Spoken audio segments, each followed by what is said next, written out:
ഹരിസാർ നമസ്കാരം. ഹെലികോപ്റ്ററിൽ നമസ്തേ. നിന്ന് വിക്ഷേപിക്കാവുന്ന രീതിയിലുള്ള ഒരു കപ്പൽ ഭേദ മിസൈലിന്റെ പരീക്ഷണം ഇന്നലെ ഇന്ത്യ നടത്തിയതായിട്ടുള്ള വാർത്തകൾ പുറത്തു വന്നിരുന്നു. ഇത് ഹെലികോപ്റ്ററിൽ നിന്നുകൊണ്ട് യുദ്ധ സമയങ്ങളിൽ അല്ലെങ്കിൽ ഏതെങ്കിലുമൊക്കെ ആക്രമണ സമയങ്ങളിൽ നമുക്ക് ഏറ്റവും എളുപ്പത്തിൽ ഈ പറയുന്ന കപ്പലുകളെ അല്ലെങ്കിൽ കപ്പൽ ഭേദ മിസൈലുകളായിട്ട് ഉപയോഗിക്കാവുന്ന രീതിയിൽ ഹെലികോപ്റ്ററിൽ നിന്ന് വിക്ഷേപിക്കാവുന്ന രീതിയിലാണ് ഈ ഒരു പരീക്ഷണം നടത്തിയിട്ടുള്ളത് എന്നാണ് ഞാൻ മനസ്സിലാക്കുന്നത്. പക്ഷേ ഈ ഒരു പുതിയതായിട്ടുള്ള ഈ പരീക്ഷണത്തിലൂടെ കൊണ്ടുവന്നിട്ടുള്ള ഈ മിസൈലിൻ്റെ പ്രത്യേകതകൾ അതെന്തൊക്കെയാണ് എന്നൊരു സംശയം എല്ലാ ആളുകൾക്കും ഉണ്ട്. അതിൻ്റെ പ്രത്യേകതകൾ എന്തൊക്കെയാണ് എന്നതാണ് സാറിനുള്ള ഒന്നാമത്തെ ചോദ്യം.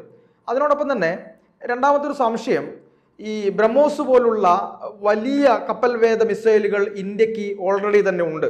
അപ്പോൾ അത്തരത്തിലുള്ള മിസൈലുകൾ ഉള്ളപ്പോൾ ഇത്തരം ഒരു താരതമ്യേന ചെറിയ ഒരു മിസൈലിന് എന്ത് പ്രസക്തിയാണ് ഉള്ളത് എന്നൊരു സംശയം കൂടെ ഉണ്ടാവുന്നുണ്ട്. ഇത് രണ്ടും ചേർത്ത് സാറിൻ്റെ ഉത്തരം. ഇന്നലെ ഒഡീഷയിലെ ചന്ദിപ്പൂർ എന്ന് പറയുന്ന ടെസ്റ്റിംഗ് റേഞ്ചിൽ നിന്നും ഡിഫൻസ് റിസർച്ച് ആൻഡ് ഡെവലപ്മെന്റ് ഓർഗനൈസേഷനും ഇന്ത്യൻ നേവിയും സംയുക്തമായിട്ട് ഈ പറയുന്ന നേവൽ ആന്റി ഷിപ്പ് മിസൈൽ നാസം ഷോർട്ട് റേഞ്ച് SR എന്ന് പറയും. ഇതിന് രണ്ട് വകഭേദങ്ങളുണ്ട്. അതായത് ഷോർട്ട് റേഞ്ചും ലോങ് റേഞ്ചും. ഇങ്ങനെ ഒരു മിസൈല് ഇന്നലെ വിക്ഷേപിച്ചു. വിക്ഷേപണം പരിപൂർണമായിട്ടും വിജയമായിരുന്നു. പിന്നെ പാർത്ഥൻ ചോദിച്ചതിന് രണ്ട് മാനങ്ങളുണ്ട് ചോദ്യത്തിന്. അതായത് എന്താണ് ഈ മിസൈലിൻ്റെ പ്രത്യേകതകൾ, ഒന്നാമത്തേത്. രണ്ടാമത്തേത്, ബ്രഹ്മോസ് പോലുള്ള മിസൈലുകൾ ഇന്ത്യക്ക് കൈവശമുള്ളപ്പോൾ എന്താണ് ഇങ്ങനെ ഒരു മിസൈലിൻ്റെ പ്രസക്തി. രണ്ടിനും ഞാൻ പ്രത്യേകം മറുപടി പറയാം. ആദ്യത്തെ ചോദ്യത്തിലേക്ക് നമുക്ക് പോകാം.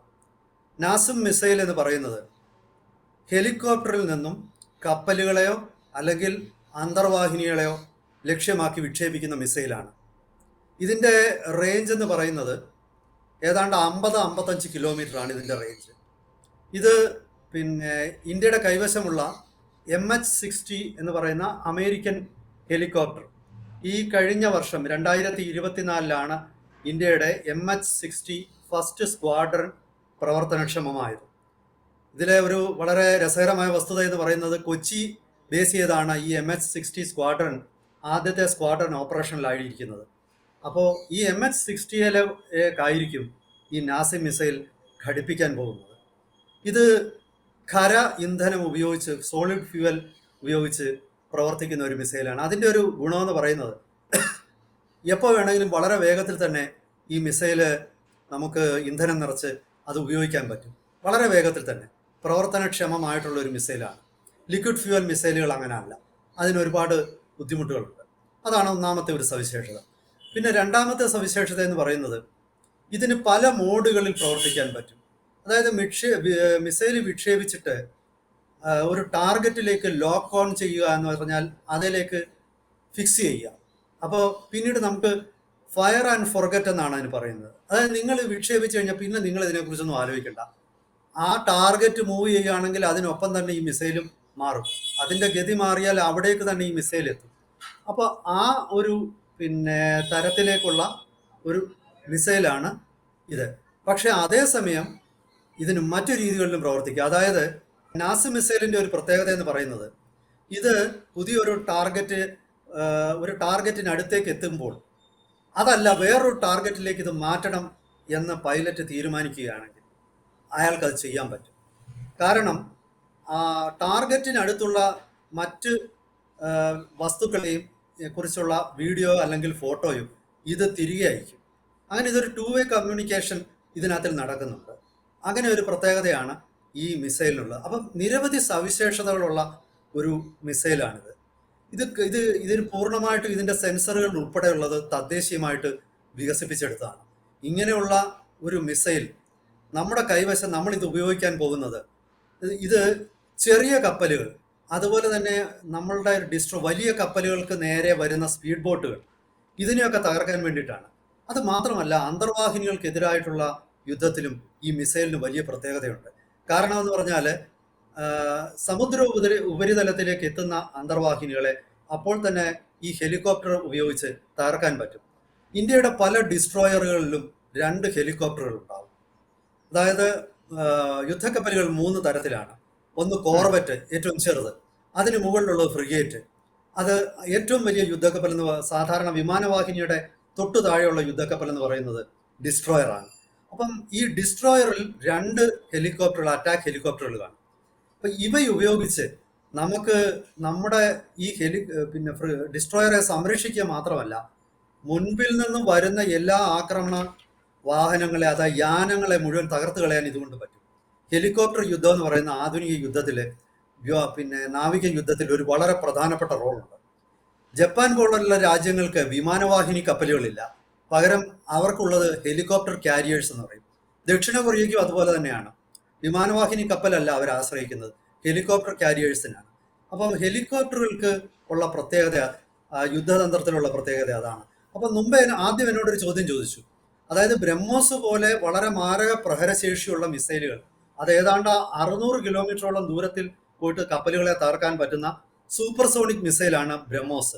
ഈ നാസം എന്ന് പറയുന്നത് സബ്സോണിക് എന്ന് പറയുന്ന ഒരു മിസൈലാണ്. അതായത് ഇതിന്റെ സ്പീഡ് എന്ന് പറയുന്നത് മാച്ച് 1, അതായത് ഏതാണ്ട് ഒരു 780 മൈൽ ഒരു മണിക്കൂറിൽ ആ വേഗത ആണ് ഇതിന്റെ. 1500 കിലോമീറ്റർ എന്ന് നമുക്ക് വേണമെങ്കിൽ പറയാം.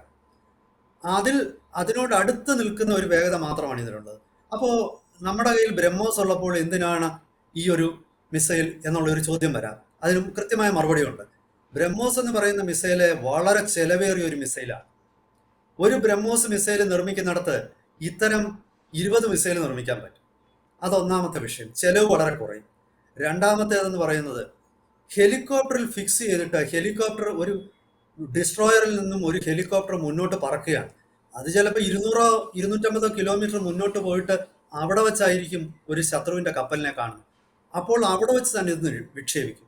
നേരെ മറിച്ച് നമ്മുടെ ഡിസ്ട്രോയറിന്റെ ദൃഷ്ടിയിൽ പോലും എതിരാളിയുടെ കപ്പൽ ചിലപ്പോൾ പെടണമെന്നില്ല. അപ്പം ഈ നമ്മുടെ കപ്പലിൽ നിന്നും പറന്നു പൊങ്ങി മറ്റൊരു മുന്നണിയിലേക്ക് ചെന്ന് നമ്മുടെ നേരെ വരാൻ പോകുന്ന ഒരു ത്രെട്ടിനെ മുൻകൂട്ടി തന്നെ നശിപ്പിച്ചു കളയാനുള്ള ശേഷിയാണ് ഈ ഹെലികോപ്റ്ററുകൾക്കുള്ളത്. അപ്പൊ ഹെലികോപ്റ്ററിന് താങ്ങാൻ പറ്റുന്ന ഭാരമല്ല ബ്രഹ്മോസിനുള്ളത്. ബ്രഹ്മോസിന്റെ ഭാരം എന്ന് പറഞ്ഞാൽ ഏതാണ്ട് 3 ടണ്ണോളം വരും. ഇത്തരം മിസൈലുകൾക്ക് ഏതാണ്ട് ഒരു 250 അല്ലെങ്കിൽ 300, പരമാവധി 500 കിലോ വരെയുള്ള തൂക്കമാണ്. സാധാരണഗതിയിൽ എനിക്ക് തോന്നുന്നത് ഈ നാസിം SR എന്ന് പറയുന്ന മിസൈല് ഏതാണ്ട് 250-300 കിലോഗ്രാമിന്റെ തൂക്കമായിരിക്കും വരുന്നത്. 150 കിലോ വാർഹെഡും വഹിക്കുന്ന തരത്തിലുള്ള മിസൈലുകളാണിവ. അപ്പോൾ ഇത്തരം മിസൈലുകളുടെ ഗുണമെന്ന് പറയുന്നത് ഇതിന് ഹെലികോപ്റ്ററിൽ ഘടിപ്പിക്കാൻ പറ്റും. ബ്രഹ്മോസ് ഒരിക്കലും ഹെലികോപ്റ്ററെ ഘടിപ്പിക്കാൻ പറ്റത്തില്ല. ബ്രഹ്മോസ് ഒന്നുകിൽ കപ്പലിൽ തന്നെ ഘടിപ്പിക്കാം, അല്ലെങ്കിൽ ബ്രഹ്മോസ് 3 തരത്തിലുള്ള ബ്രഹ്മോസുകളുണ്ട്. കരയിൽ നിന്നും കരയിലേക്ക് വിക്ഷേപിക്കുന്നത്, കപ്പലിൽ നിന്നും കരയിലേക്കോ അല്ലെങ്കിൽ മറ്റു കപ്പലുകളെ ലക്ഷ്യമാക്കി വിക്ഷേപിക്കുന്നത്, പിന്നെ വ്യോമ സേനയുടെ, അതായത് അത് ഒരേ ഒരു വിമാനത്തിനെ, ഇന്ത്യയുടെ ഒരേ ഒരു വിമാനത്തിനെ ഇപ്പോഴത്തെ ബ്രഹ്മോസ് മിസൈല് വഹിക്കാൻ പറ്റുകയുള്ളൂ.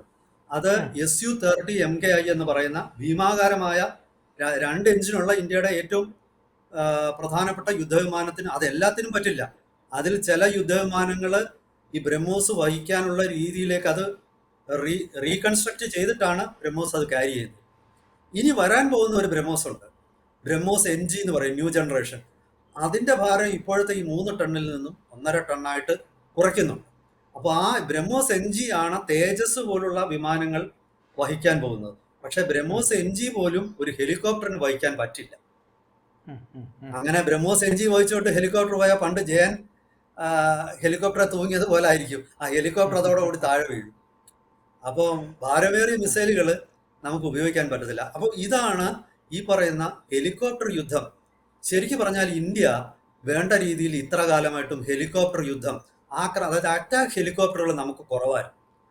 ഈ അടുത്ത കാലത്താണ് ഇന്ത്യ തദ്ദേശീയമായിട്ട് LCH, light combat helicopter Prachand എന്ന് പറയുന്നത്, പ്രചണ്ഡ് എന്നാണ് അതിന് പേരിട്ടിരിക്കുന്നത്, അത് നമ്മൾ തദ്ദേശീയമായി വികസിപ്പിച്ചെടുത്തു. അതുപോലെ തന്നെ അമേരിക്കയുടെ കയ്യിൽ നിന്നും നമ്മൾ അപ്പാഷെ എന്ന് പറയുന്ന ഹെലികോപ്റ്റർ നമ്മൾ വാങ്ങിച്ചിട്ടുണ്ട്. അതായത് ലോകത്തിലെ ഏറ്റവും മികച്ച അറ്റാക്ക് ഹെലികോപ്റ്ററാണ് അപ്പാഷെ. അതുപോലെ തന്നെയാണ് MH-60. അങ്ങനെ ഇത് MH-60 എന്ന് പറയുന്നത് ആക്രമണം മാത്രമല്ല, ഇതൊരു മൾട്ടി റോൾ ആണ്. അതായത് ഇത് ഈ ഏതെങ്കിലും പ്രകൃതിക്ഷോഭത്തിലൊക്കെ അപകടം സംഭവിച്ചിരിക്കുന്ന ആൾക്കാരെ റെസ്ക്യൂ ചെയ്യാനും MH-60 ഉപയോഗിക്കാം. പക്ഷേ അതേസമയം അതിന് ആക്രമണം നടത്താനുള്ള ശേഷിയുണ്ട്. ഈ ആക്രമണ ഹെലികോപ്റ്ററുകളുടെ പ്രത്യേകത എന്ന് പറഞ്ഞാൽ ഇതിന് കവചങ്ങളുണ്ട് ഇതിൽ തന്നെ. അപ്പോൾ ചെറിയ മിസൈലൊന്നും ഈ ഹെലികോപ്റ്ററെ വന്നടിച്ചാൽ ഹെലികോപ്റ്ററിനൊന്നും പറ്റില്ല. അപ്പം ആധുനിക യുദ്ധതന്ത്രത്തിൽ ഹെലികോപ്റ്റർ യുദ്ധത്തിന് വളരെയധികം പ്രസക്തിയുണ്ട്. വിമാനങ്ങൾക്ക് കടന്നെത്താൻ പറ്റാത്തിടത്ത് ഈ ഹെലികോപ്റ്ററുകൾ ചെല്ലുകയും അത് പ്രത്യേകിച്ചും നേവിയുടെ കൈവശം കപ്പലിൽ തന്നെ ഇത് നിർത്തിക്കൊണ്ട് കപ്പലിൽ നിന്ന് ഉയർന്നു പോകുന്ന ഈ ഹെലികോപ്റ്ററുകൾ എതിരാളികളുടെ കപ്പലുകളെ മുൻകൂട്ടി കണ്ട് അല്ലെങ്കിൽ സബ്മറീനുകളെ മുൻകൂട്ടി കണ്ട് അവയെ തകർത്ത് കളയും. ഇതാണ് ഇതിൻ്റെ പ്രത്യേകത, ഇതാണ് ഇതിൻ്റെ പ്രസക്തി. തീർച്ചയായിട്ടും എന്ത് തന്നെയായാലും ഇന്ത്യയുടെ മുന്നോട്ട് പോക്കിൽ അല്ലെങ്കിൽ ഇന്ത്യയുടെ സുരക്ഷാ കാര്യങ്ങളിൽ നരേന്ദ്രമോദിയുടെ ഗവൺമെന്റ് അല്ലെങ്കിൽ കേന്ദ്ര ഗവൺമെന്റ് എത്രത്തോളം ശ്രദ്ധ ചെലുത്തുന്നു എന്നുള്ളത് കൂടിയാണ് ഇതൊക്കെ കാണിക്കുന്നത്. അതുപോലെ തന്നെ ഇന്ത്യയുടെ തനതായ, അതിപ്പോൾ ഒരു ഗവൺമെന്റിന്റെ മാത്രമല്ല, തുടർന്ന് വരുന്ന ഗവൺമെന്റുകളെല്ലാം തന്നെ സുരക്ഷയുടെ കാര്യത്തിൽ യാതൊരു വിട്ടുവീഴ്ചയും ചെയ്യാതെ മുന്നോട്ട് പോകുന്നുണ്ട്.